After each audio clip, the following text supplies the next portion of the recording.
ગમે તેવી ઉધરસની અંદર આ બે લવિંગનો પ્રયોગ અવશ્ય અજમાવજો, ફાયદો થશે। ઘરેલું ઉપચારમાં આપનું સ્વાગત છે। બધાનું સ્વાસ્થ્ય સારું રહે એ માટે પરમપિતા પરમાત્મા પાસે પ્રાર્થના।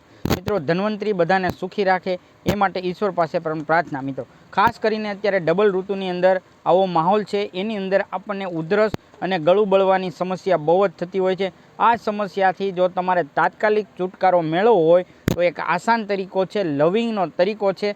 જો તમે ઘરમાંથી અને રસોડામાંથી તમને આસાનીથી મળી જાય એવો આ નુસ્ખો છે, એ વર્ણવવું એ પહેલાં ખાસ નમ્ર અપીલ છે। ચેનલની અંદર જે પણ લોકો નવા છે તે લાલ બટન દબાવીને સબસ્ક્રાઈબ કરી લો, જેથી કરીને તમને આવા અવારનવાર વિડીયો મળતા રહે અને તમે આવા નુસ્ખાથી વાકેફ રહો અને જ્યારે પણ સમસ્યા થાય ત્યારે તમે તાત્કાલિક અજમાવી શકો। મિત્રો, આ વર્ણવું છું હું એ ખાસ લવિંગનો નુસ્ખો છે। મિત્રો, તમારે બે લવિંગ લઈ લેવાના છે। આમ તો જો કે તમે ડબલી ભરી અને લવિંગ લઈ લો, એ લવિંગને દેશી ગાયના ઘીની અંદર તમારે તળી નાખવાના છે। મિત્રો, તળ્યા પછી એ લવિંગને થોડીક વાર ઠરવા દેવાના છે।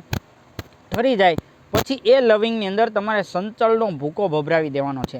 આ સંચળવાળા લવિંગને જ્યારે પણ તમને ઉધરસ અથવા તો ગળું બળવાની સમસ્યા થાય છે ત્યારે તમે જેવા મોઢામાં મૂકશો બે લવિંગ, આસાનીથી તમારે 2 થી 3 5 સેકન્ડની અંદર તમારા ગળાની અંદર તમને રાહતનો અનુભવ કરશો। મિત્રો, 100% મેં પોતે જાતે અનુભવ કરેલો આ પ્રયોગ છે। એકવાર અવશ્ય અજમાવજો। નાનું બાળક હોય તો 1 લવિંગ આપજો, મોટા હોય તો 2 લવિંગ મોઢામાં મૂકી દેજો।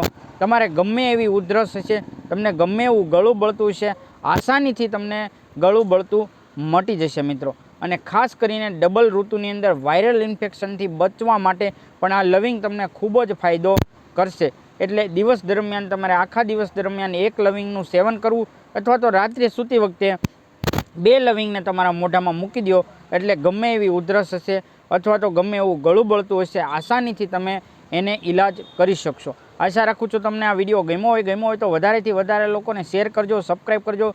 ઘરેલું ઉપચારમાં જોડાવા બદલ આપ સૌનો આભાર, અને સૌ બધાએ મને પ્રેમ આપ્યો એ બદલ પણ આપ સૌનો આભાર। Thank you very much.